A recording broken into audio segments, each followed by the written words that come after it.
Petrol পাম্পের সামনে সড়কে দাঁড়িয়ে থাকা বাসের দিকে হেঁটে যাচ্ছে মুখোশ পরা ৩ জন। ১ মিনিটের মধ্যে বাসটির সামনের অংশে আগুন ধরিয়ে সটকে পড়ে তারা। মুহূর্তেই ভস্মীভূত হয় পুরো গাড়িটি। মঙ্গলবার ভোররাতের এই ঘটনা ধরা পড়ে সিসি ক্যামেরায়। ময়মনসিংহের ফুলবাড়িয়ার ভালুকজান এলাকায় বাসে আগুন দেওয়ার ঘটনা ঘটে। এতে ঘুমন্ত অবস্থায় দগ্ধ হয়ে প্রাণ গেছে বাস চালক জুলহাসের।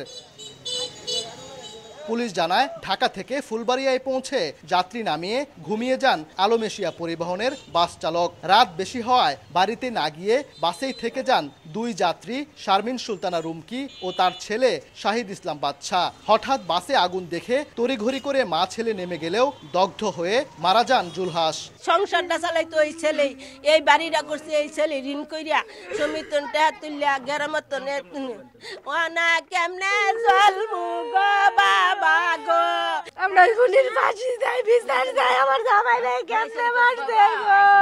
আমরা আশা করব অতি দ্রুত ব্যবস্থা নেবে, তা না হলে এই ফুলবাড়িয়ার জনগণ এটা কোনোভাবেই এটা মেনে নেবে না। যে মারা গিয়েছে আমরা তার পরিবারের প্রতি সমবেদনা জ্ঞাপন করছি, সেই সাথে আমরা তাদের আর্থিক সহযোগিতার ব্যবস্থা করব ইনশাআল্লাহ। বাসে অগ্নিসংযোগ ও চালকের মৃত্যুর ঘটনায় ক্ষুব্ধ সাধারণ মানুষ। পুলিশ বলছে জড়িতদের গ্রেফতারে কাজ করছে একাধিক টিম।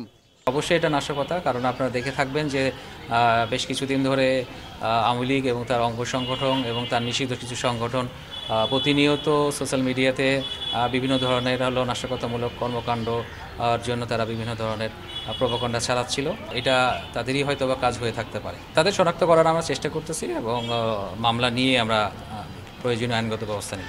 নিহত চালক জুলহাসের বাড়ি উপজেলার কৈয়ারচালা এলাকায়। তার সহকর্মীরা জানান, দীর্ঘদিন চালকের সহযোগীর কাজ করলেও ৩ মাস ধরে বাসটি চালাচ্ছিলেন তিনি। উবায়দুল হক, সময় সংবাদ, ময়মনসিংহ।